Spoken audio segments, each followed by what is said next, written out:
Welcome back after the break. You're watching DD India News Hour. Let's get you more international updates.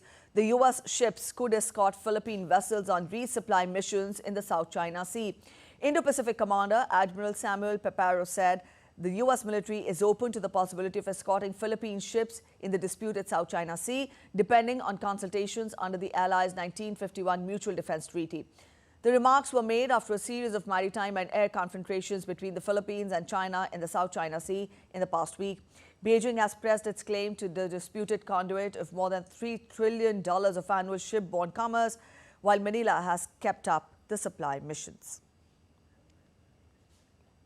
All right, Chris Gilbert is joining us with more from Tokyo. Chris, good morning. Now, the U.S. ships are volunteering to escort Philippine vessels in the South China Sea.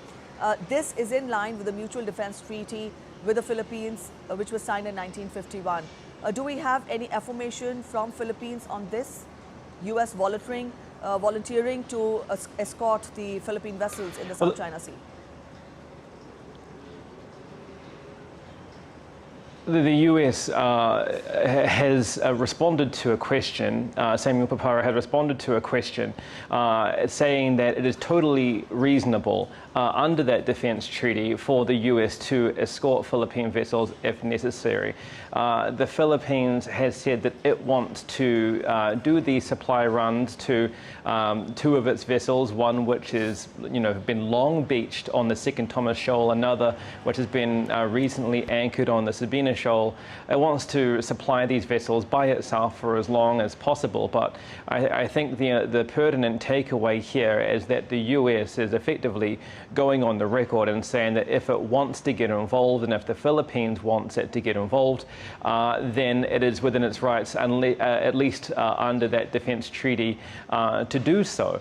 And we are, in effect, seeing, the reality and what it looks like, what it may look like when these defense treaties are actually enforced. And so it is a signal, at least to China, that if the United States wants to get involved, if it wants to begin escorting these supply vessels, and if it wants to have an even greater presence in the South China Sea, and the Philippines wants the same thing, then under their defense treaties, their bilateral treaties, it is within its right to, as they say, reasonably do so. All right, Chris, also with the situation flaring up to this extent, that allies will come to the aid of each other should they be attacked, even if it is in sea. How grave is the situation in the South China Sea?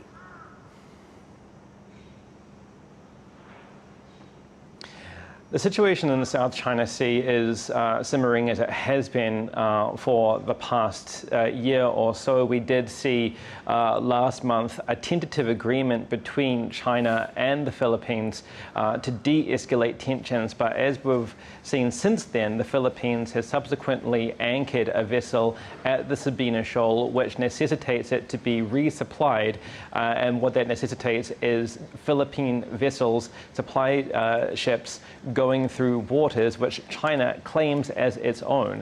That is the nature of the situation. We have seen a number of run-ins for these supply vessels between them and Chinese Coast Guard just in the last week.